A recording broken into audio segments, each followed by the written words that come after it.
This is Jeffrey Madoff, and welcome to our podcast called Anything and Everything with my partner, Dan Sullivan. Today is part two of something that Dan and I started last week, which is kind of looking under the hood and the individual aspects of what drives us, what drives our businesses, and how we view success and how we view growth and authenticity. And we only got partway through because it was so interesting last week. And so we're doing a part two to kind of follow up. So this is a first, but it still fits into anything and everything. Wouldn't you say, Dan? There's an oldie but goodie quality about what we do, simply because we're ancient, the two of us. But the other thing is that we're always looking for the new thing that we haven't done before. First of all, we stuck to a topic last time, and we've never done that. And I was a bit worried about it during the week, actually, that were we becoming complacent? Were we becoming lazy? But at the end of the week, I said, that's not possible. Yeah, I completely agree. Yeah. Completely agree. So jumping back into where we were last week, we were looking at some of the personal aspects of business and expectation and aspiration and so on. And it made me think about, because I recently have gone through this within the last few years, if your business ceased to exist tomorrow, what aspects of your identity and sense of success would remain intact? Yeah. I gave that a great deal of thought, but I think that I would reverse the order in which I looked at those two things, my current business and my identity. And what I came up with is that my business only exists because I was pursuing something in terms of who I was. Okay. So, I think one is that I'm an entrepreneur, so that narrows down the possibilities of their business. And then it was a coaching business in the 1970s before that was even recognized as an occupation. And not so much coaching. There was coaching in sports, there was coaching in entertainment, but there wasn't coaching in entrepreneurism because, Jeff, if you'll just think back to the early 70s or 1950s, there were very few entrepreneurs. Your parents were entrepreneurs, my parents, but these were considered marginal creatures in the overall economy. The economy was very large corporations. And in the 70s, that hadn't changed. It loosened up a little bit in the sense that the large corporations were failing. They weren't able to guarantee lifetime job security. The benefits that had been there were starting to disappear. In the United States, it had just basically been the United States and everything the United States did. And now we're starting to get foreign companies coming in, especially in the car makers. Electronics were starting to come in from overseas and everything like that.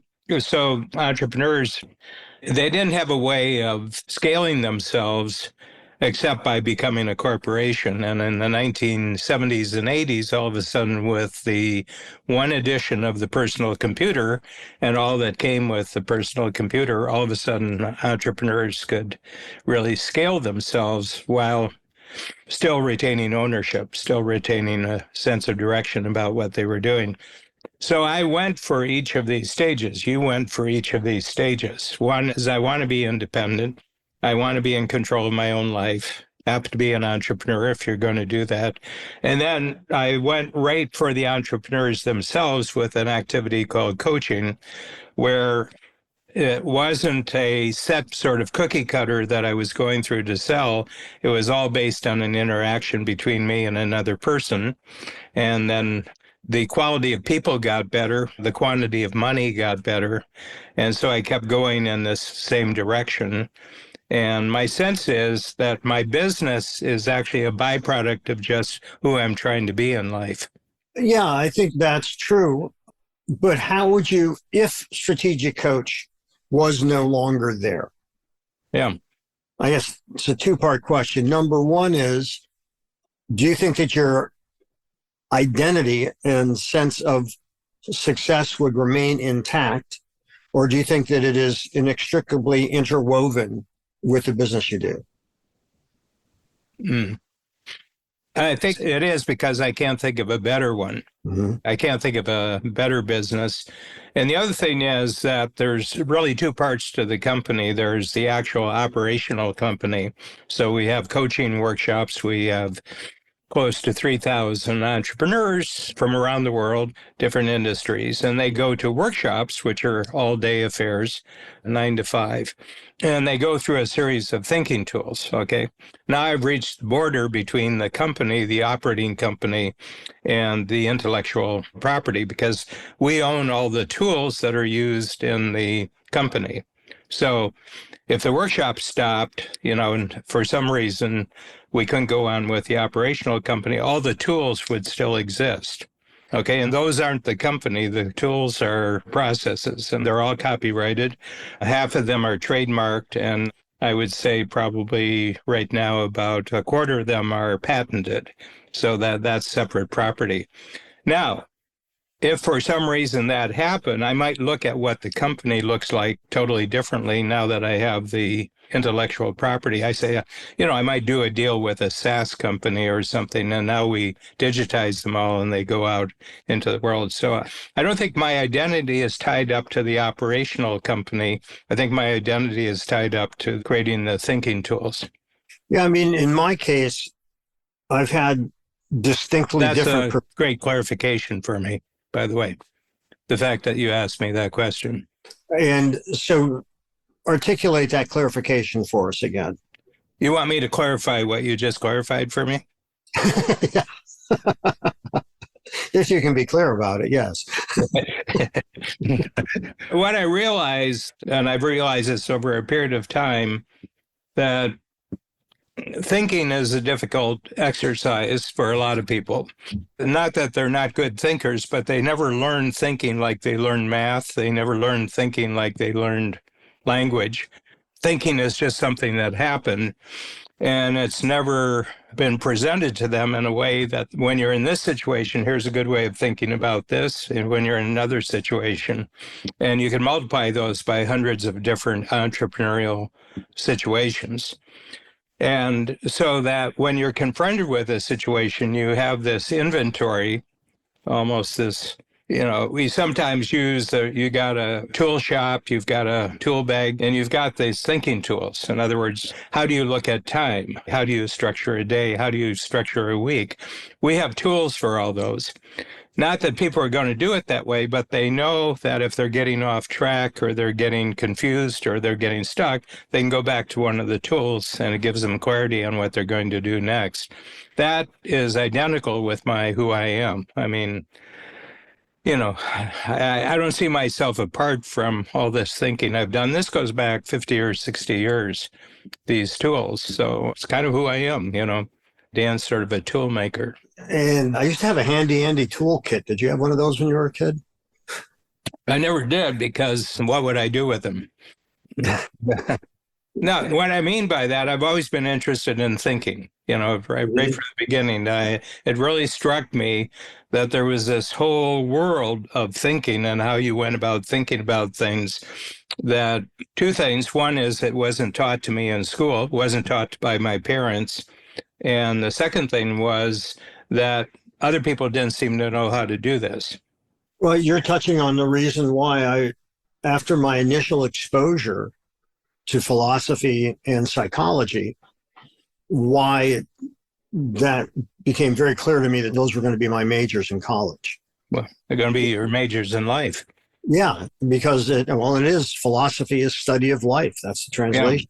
Yeah. I just want to catch this before, sometimes the thought comes by and that just goes by, and I want to grab this one and pull it back. I've asked you a lot about who you like interviewing. And I think you like interviewing people who have a philosophical and psychological grasp of what their life's all about. Yeah, I think people just see their life as a series of events, and that doesn't really interest in you because you personally are not getting anything out of the conversation. They're not getting anything out of the conversation to start with, but you don't get anything out of the conversation. Yeah, I think that what's interesting, it's a fascinating insight you have there, because to me, it's all about these mysteries. who are we? Why do we operate the way we operate? How do we regard ourselves? How are we regarded by others? All of these sorts of things. And to me, it's the human drama that is ultimately most interesting. Yeah. And, that can go from a movie like Citizen Kane, to Lord of the Flies, which in some ways isn't so different, and it's that mystery of life and how we think about what we're thinking about, which you and I share. Mm-hmm. So, when I've had distinctly different businesses, from clothing design to film and video production to teaching, and the different things that I've done, I consider I'm the through line in that, kind of like how you consider yourselves a through line in strategic coach. Yeah. So I'm wondering, to what extent does your internal sense of worth rely on external validation or recognition? Well, I think once we've gotten past money, that I have enough. I mean, that I have enough money to, pay all the bills and expand. You want expansion money too. I don't think the validation, for example, I lived in Toronto for 54 years, but I'm far more well known as a strategic coach in the United States than I am in Toronto. Hardly anyone in Toronto knows about me. Okay. And the reason is Toronto is not our market. Canada really isn't our market for entrepreneurs. I think the United States is an entrepreneurial republic, that basically the founders who were, if you check out what they did for a living, most of them were entrepreneurs. And it was just at a period in history when you had to be, because there weren't built up businesses, there weren't built up industries. You more or less had to create the industries. So, plus they were involved in one of the major entrepreneurial projects of human history, which was creating a new country.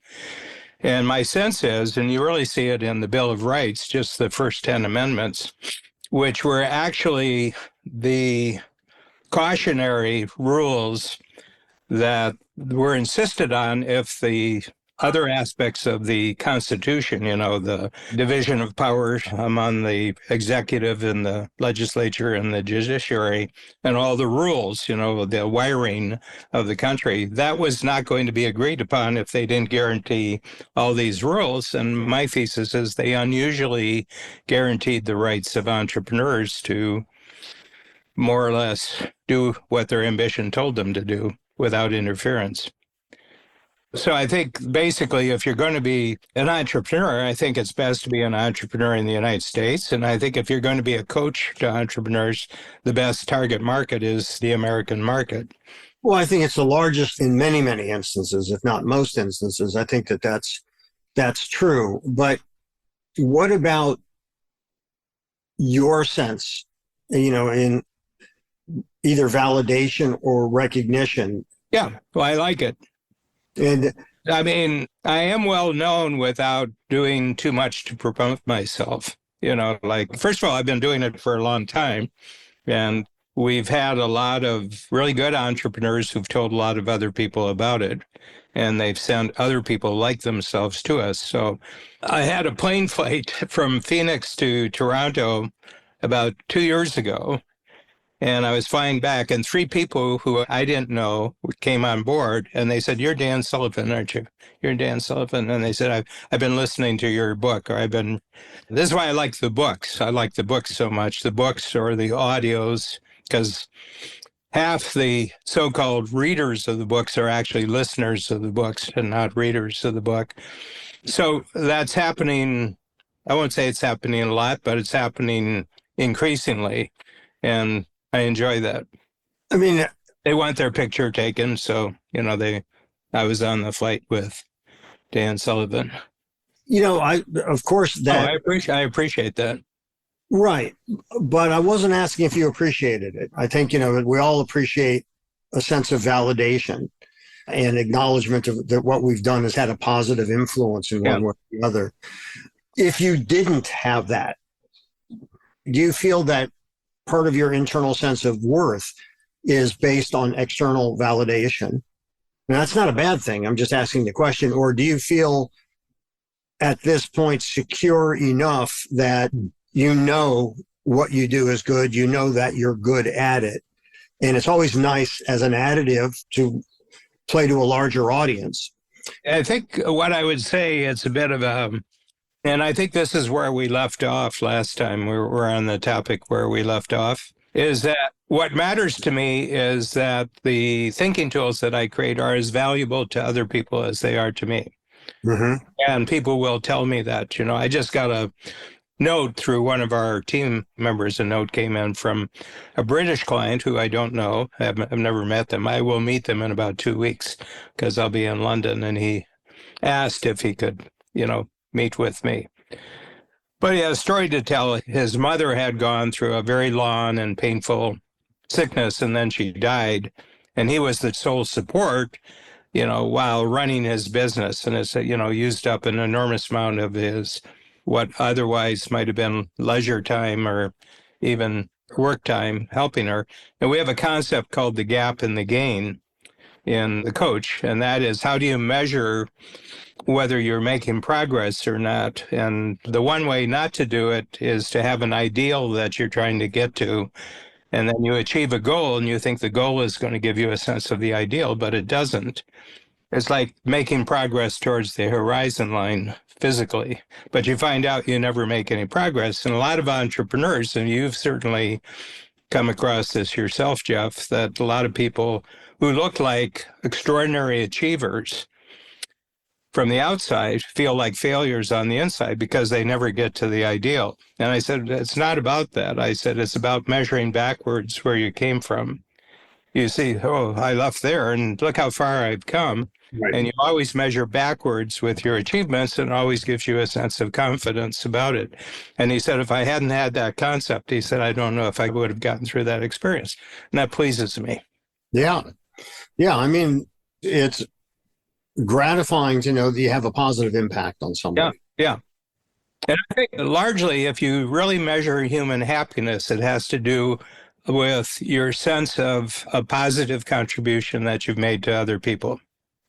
I agree with that. Yes. But it's interesting also because since I was a kid, whether I was doing performing or setting up the movie theater or just the various stuff that I had done all the time, I don't know what it would be like to not get that validation. Yeah. So I can't say that I feel very secure within myself. I think part of that is because something we've talked about in previous things, the difference between courage and confidence. It takes the courage to take the chances to do those things. That give you confidence. If you do it enough, it becomes a capability and you have the confidence it's going to work out. But it still requires courage each time you do something new. Yeah. Yes. Yeah. No, I think being in that process is a very, very satisfying experience, and I think your evaluation is that you're in a process that's constantly creating new things that people find more and more useful. I think that's a nice formula to have. Yeah, I think it is. I think that's why our theater concept for, the book that we're writing, Casting Not Hiring, I think that's why we're getting at something, is that an enormous number of people today are involved in work that does not give them sense that they're doing something that's really useful. Well, so this ties back to what you were talking about earlier. Me having grown up in Akron, Ohio, and it was the heyday of Goodyear and Firestone and Goodrich and all the rubber companies. And the factories were always buzzing. And nothing like a good rubber. Nothing like a good rubber. And, those are gone. Those are gone. Not the rubbers, but the companies. That's correct. Yes, we have a population growth to know it's not just the rubbers. And so, when we were coming of age, those jobs were forever jobs. Mm-hmm. If you landed a job there or any major corporation, you would be set, and it was good for them because they maintained the employees and knowledgeable workforce. And the incentive for people to go someplace else wasn't that high because they didn't want to screw up their pension. They didn't want to screw up their insurance or, whatever. Well, that's all gone. And now there are no jobs that are those kind of forever jobs. Yeah. And I think we still don't know the full impact of that, but I also think that feeds into what's oftentimes a misconception about what entrepreneurship is, because that's difficult too. To build a business is not easy. So I think that it comes down to, I think, what are the core values? If you're an entrepreneur, what are the core values that influence your business decisions? And I'll ask you also, have your values ever conflicted with your profitability or growth in business? I would say no, and I think that's been conscious and it's been intentional. And tell me what you mean by that. Well, the values and what we do coincide. In other words, my feeling is that the business got created out of the values. The values were the building blocks. Mm-hmm. That it was about them, it wasn't about me. That's one of my values. Mm-hmm. In other Except words, the overarching value of that is it is about you, because that's the playground you want to set up. That's actually at the very core of what we do, is that to be a great coach, it can't be about you. It has to be about the aspirations of the person that you're sitting across from. Mm-hmm. I mean, I've had situations, I don't know whether it's hurt my business. There had been people I've chosen not to do business with, but it wasn't that I was lacking for business if I did that. Yeah. So, I could seem to be more courageous in my principle, but that's because I could afford to be. Yeah. But here, I'm going to do a little switch around on you on that. I think that your aspiration for money is so you could be independent anytime that your values would conflict with a paycheck. One of your money goals was to always be in a position where you would never sacrifice your values for a check. That's right. However, you can only do that as an entrepreneur, by the way. Well, it's interesting. I'll share a story about my wife, Margaret, when she was modeling, and she was a very, very popular model throughout the 80s. And she was approached to do Virginia Slim's cigarette campaign. Yeah. And so they offered her a nice package of money, and she was going to be the Virginia Slims woman. And she said no. And they offered her more money. And she said no. And they offered her more money. And her agent said to her, they're offering you an awful lot of money. Someone else will take this. 15% of it is mine. Yeah, that's right. That's right. They were offering. Yeah, don't blow it. I want to get back to where the decision is. That's right. And she said, I don't want to do anything that promotes smoking. Yeah. I think it's bad. I think it's unhealthy. I don't want to do it. They came back with the final offer, and she said no. So I said to her, wow, I really respect that you did that. That's great. And she said, well, I could afford to do that. Yeah. If I wasn't able to pay rent, if I needed the money, I don't know that I could have made such a lofty decision. And I think that's an important context to understand things in, too. Yeah. Well, to go to the deepest kind of situation where that happened, we went to Jerusalem, we went to Israel, and we went to Yad Vashem, that's sort of a courtyard, and it's got trees. And each of the trees is for a person throughout history, but mainly during the Nazi period, the Holocaust period, when somebody, for no personal gain of themselves, put themselves at risk to save the lives of people who could have been killed in the concentration camps. And the one requirement is that they took total risk in doing this, and there was no reward. Mm-hmm. And the thing that they said is that you can never put yourself in the position to know how you would actually choose. Right.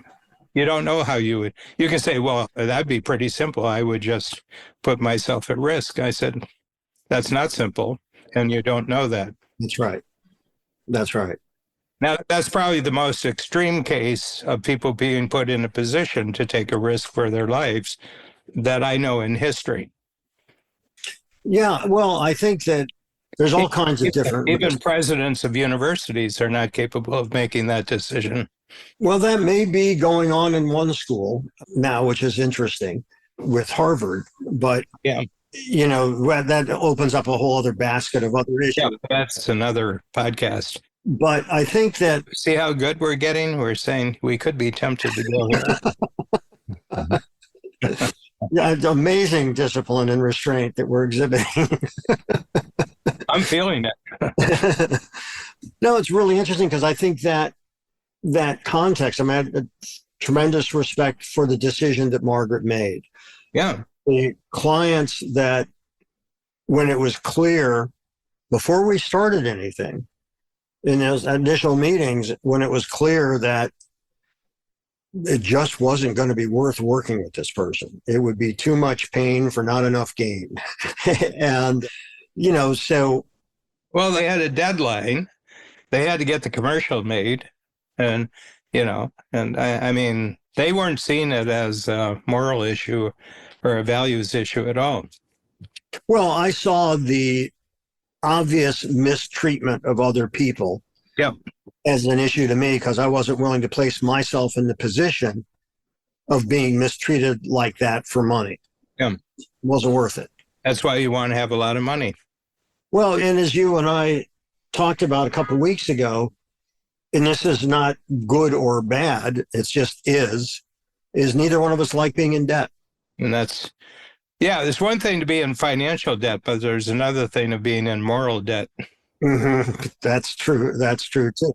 You can get out of financial debt. It's hard to get out of moral debt.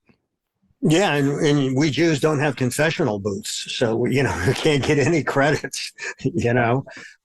So, do you think that you can clearly separate your entrepreneurial identity from your personal self? I mean, I've gotten to know you pretty well over these last few years, and I know Dan, the entrepreneur, but I also know you as a person. Yeah.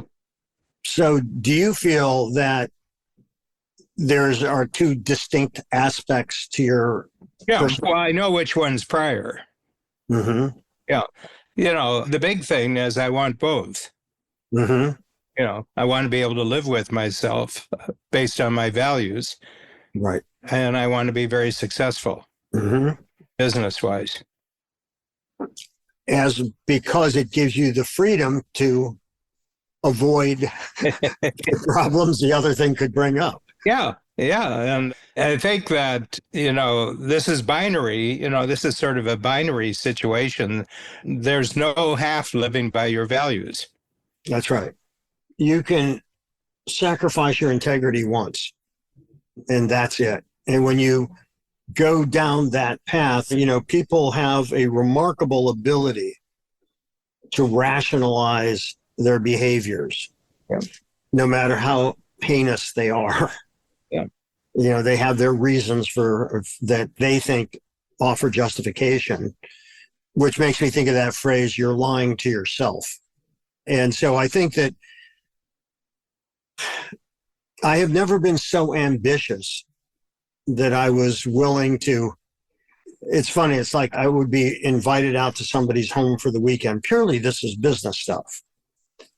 And I didn't want to do it simply because the only reason for doing it wasn't because I so enjoyed spending time with them. It was that I wanted to cement a business deal. And I figured I could do that within regular hours, But I'm sure that I know that affected me. But I would say that you've devoted so much consciousness to this particular issue, that it's now making finer and finer distinctions in your life about who you'll spend time with anyway. You'll spend time with them anyway for the sake of getting a paycheck, Right. For the sake of getting a paycheck. I mean, Babs and I were talking about this, and this goes back to the 80s because we met in 82. And not once since 1982 have Babs and I ever socialized because it was important for business reasons. Mm-hmm. The only reason why we socialize is that we enjoy the people and we know that we're going to have a good time. Yeah. And to me, I would add by saying, and what other reason is there? Well, there's a lot of books written on you should Never eat alone. Right. I know that person, I do too. and I've never eaten alone with him. Well, and if you ate with him, you would be alone anyhow. Yeah, yeah. I mean, one of the things in Coach we put a lot of emphasis on is on the concept of autonomy, okay? Mm-hmm. And it's Greek and Latin. It's autonomos. Auto means self, and nomos means law, that you have self-laws, okay? Other people have laws, that controls their behavior, the laws of the marketplace, the laws of profitability. But the big one is, are you okay with yourself alone? And you have laws for being alone with yourself. Well, that's not a simple thing. That's actually, it's got millions of different considerations of, are you operating by your own laws, Mm-hmm. doing this? And one of the... Would that be laws? I'm sorry, but would that be laws or principles? Well, it's law. Nomos is laws. I don't know if it's Greek or Latin, but it goes back to, but autonomos means to live by your self-laws, to live by the laws that you've created for yourself out of your own reasoning. You've established laws on how you do this. I'll give you a great example of this, and it never came out until after he had retired, and this was Tom Brady, the football player. And so he played and won more Super Bowls. He was in 10 Super Bowls. Nobody's been in 10 Super Bowls. And his team won 7 times, 6 with New England and once with Tampa Bay. And a quarterback is the central player. It's the most important role in football. And it was discovered afterwards, after he left New England, that he only took 60% of the paycheck that he could take as a quarterback. So there's a rating, the agents all know this, and whoever has it, it's the type of situation that Margaret had with her agent, okay? And that is that he left 40% on the table in New England so that they could have really great second string offensive lineman. He played offense, and he says, what I've noticed that the teams that win the Super Bowl are the teams that have the best backup offensive linemen because they get injured. And so he said, I'm just going to leave part of my salary on the table so that we can get the best. When number 1 goes down, we have a great number 2, and that's for 5 positions. So he left a lot of money on the table, And he was bitterly criticized this by other quarterbacks, and he was bitterly criticized when it was found out. Well, that's stupid. That's stupid. Why are you leaving money on the table? You don't know. They don't have any loyalty to you. And he says, yeah, but I've got loyalty to them. Well, he says, you like being in the Super Bowl? He says, I like winning the Super Bowl. And I especially like the celebration afterwards with my team members when we won the Super Bowl. I don't have that experience. He said, I don't even watch Super Bowls on television. He actually said that. He says, well, the other quarterbacks are criticizing you. And he says, yeah, but they watch the Super Bowl on television. I play in it, like that. But it just shows you somebody who's got his value system totally clear right to the Super Bowl, Well, and it's also a very smart strategic question, which is, what does it take to win? Yeah. And none of the others would pay the price to find that out. Right. They think the money that they're getting and being the most highly paid person. Right. I said, I wonder what that does for the motivation of the other people on his team. Yeah, it's very interesting. I never knew that, but I don't really follow that. But that's interesting.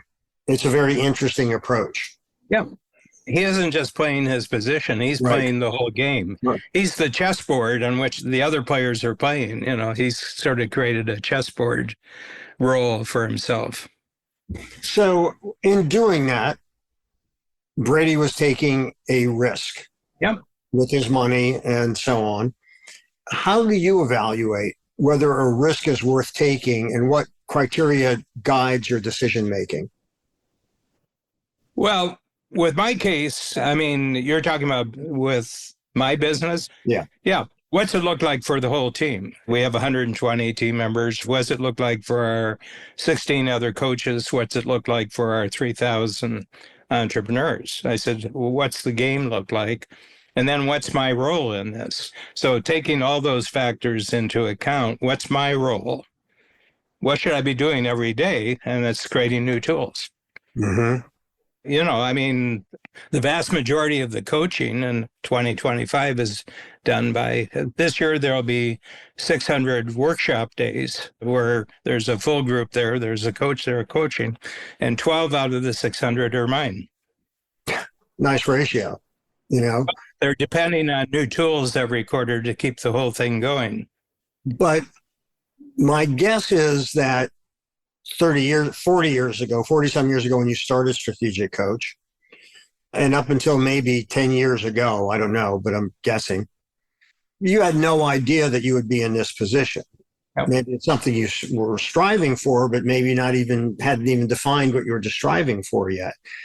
So all these decisions, and even in things to not get involved with, I'm sure there were people who were saying, but Dan, you're the main one they want to hear from. You've got to get up on stage in front of all these things. And at a certain point, no, I don't. And you made a decision. It was a risky decision at the time. Am I correct in assuming there's a number of people that said, no, you've got to be there. You're Dan Sullivan. You're the one that's got to be there. Mm-hmm. So it became a risk. What was the criteria for you that guided that decision before? Now it's a fait accompli, but it wasn't then. Yeah, I think it goes back to, and you've probably come across this a lot, going back to Margaret's story. I think that, well, if Margaret, you're getting a bad reputation in the marketplace. Margaret has a future version of herself down the road of how she's going to look back at how she conducted her career. And she says, this is my payoff. I want this payoff in the future. I mean, monetary is part of it, but reputation is part of it too. But mine, in terms of my company, and I noticed this in probably the late 1980s, I was watching, because coaching entrepreneurs was now becoming a growth business. There were a lot of people involved in it. But in every case, it was based on their personality. It was based on their personality of being on a stage somewhere, and that's where the money was. And I said, well, that's not a company. You've just created yourself a high-paying job. Some of them were getting highly paid. But I said, you're going to have to be working. One of the very famous ones, and we've talked to each other periodically over a period of, certainly since we've had the company, we've talked to each other.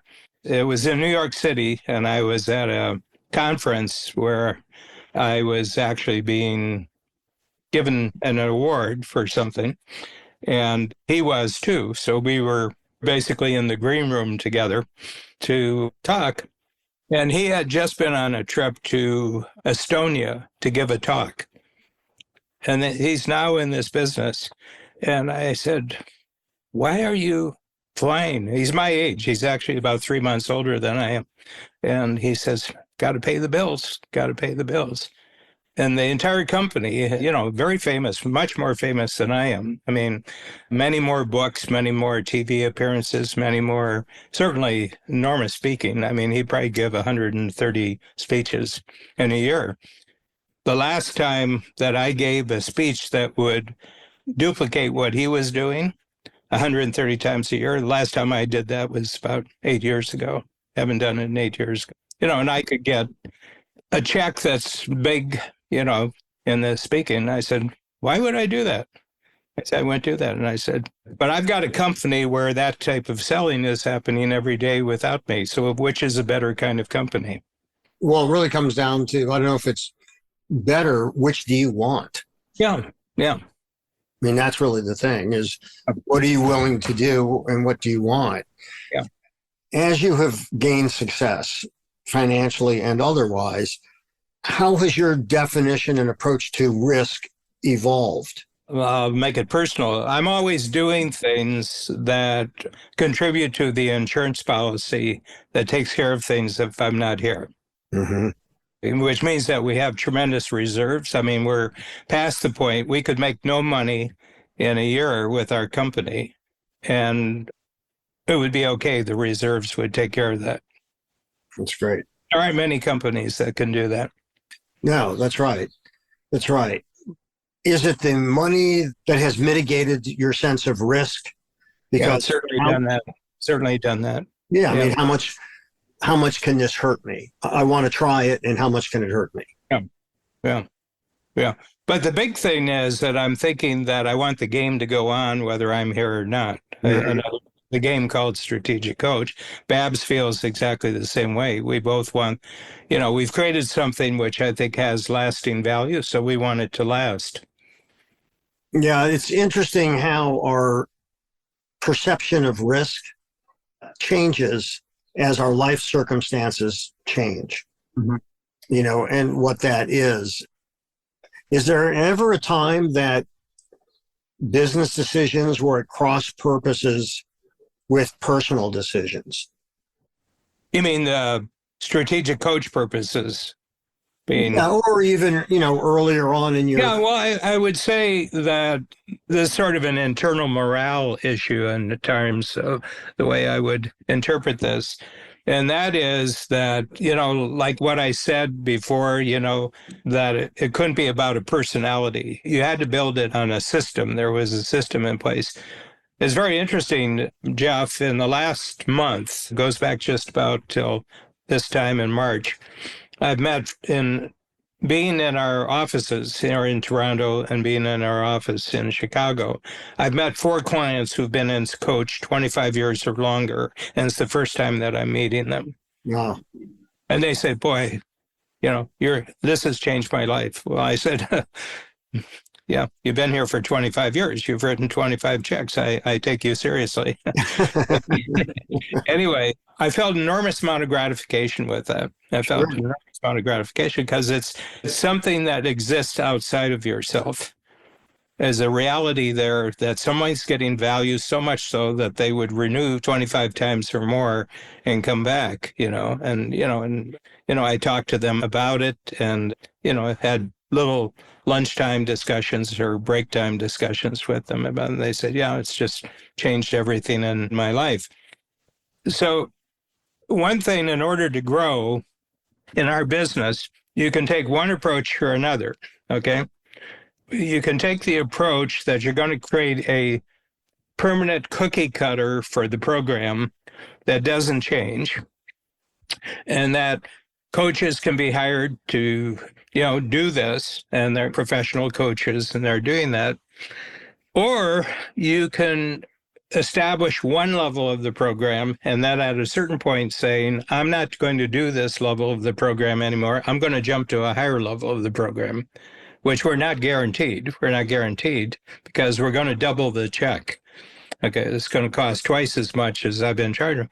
And there was enormous pushback internally from our team is saying, well, we can't sell it if you're not the main event. And I said, that's one way of looking at it. But what if I'm not the main event and we can sell even more without me?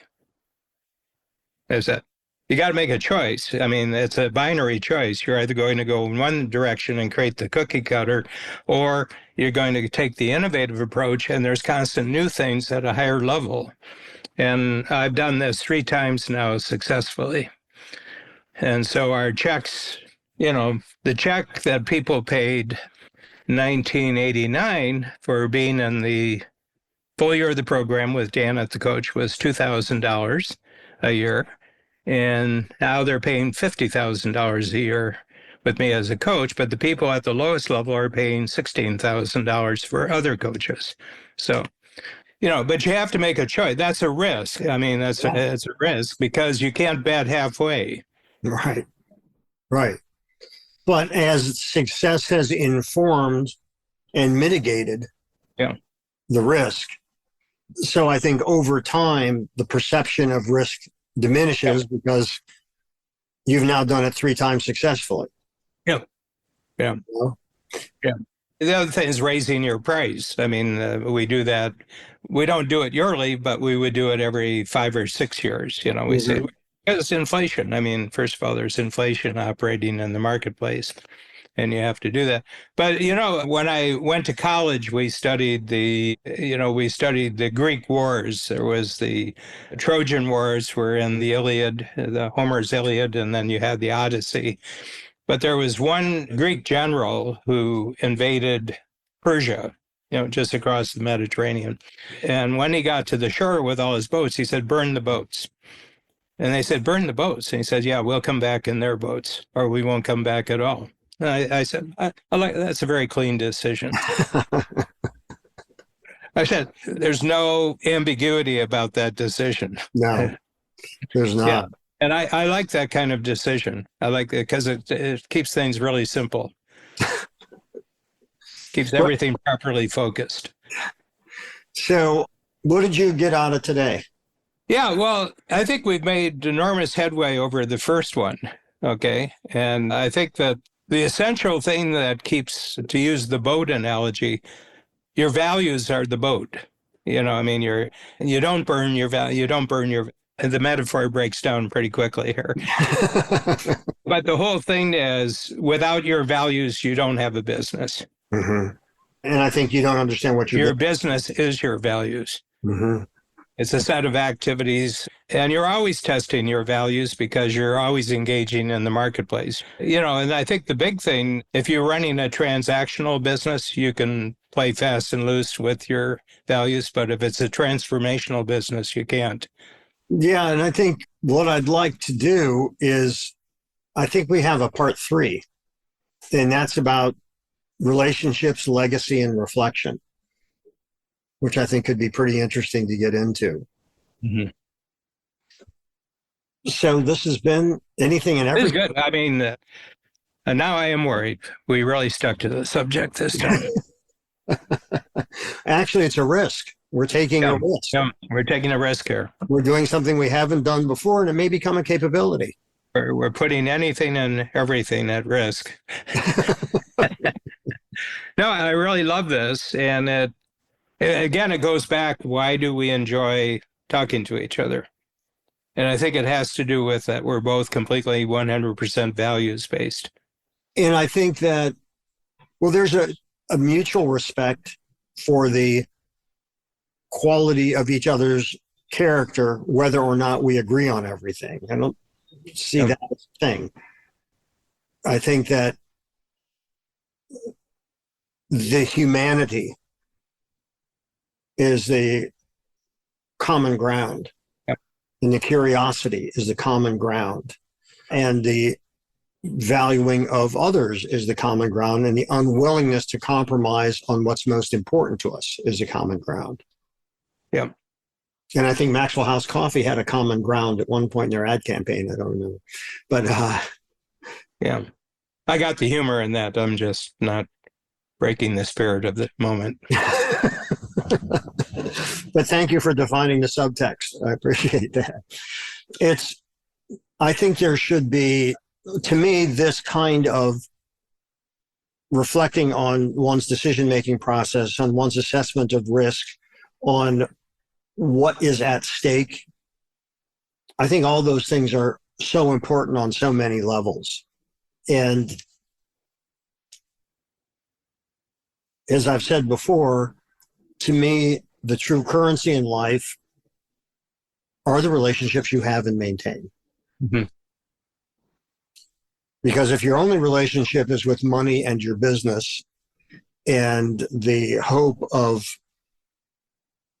impressing others, for me, that's pretty empty. Yep. I am much more proud of saying that my best friend's daughter moved to New York and she's now best friends with my kids. That's something that means a great deal to me. Sure. But it's also, again, going back to the example I gave with Margaret, and that was really embedded in my brain, which was I have the luxury to be able to afford to make those kinds of decisions. Mm-hmm. It's interesting. Well, this has been great, Dan. Thank you very much. Mm-hmm. And you want to take us out? Yep. Well, this is another episode of Anything and Everything. And in spite of the risk that we might do something from start to finish that was consistent with a theme that we started with, and we did it. I still don't think that we've undermined our brand podcast at all. I think we've just expanded what anything and everything can mean by going deeper and higher. That's the way I'm rationalizing this. And so anyway, we'll see you along. If you like this, recommend us to the friends you value most, and we'll see you next time. Thanks, Dan. Thanks for joining us today on our show, Anything and Everything. If you enjoyed it, please share it with a friend. For more about me and my work, visit acreativecareer.com and madoffproductions.com. To learn more about Dan and Strategic Coach, visit strategiccoach.com.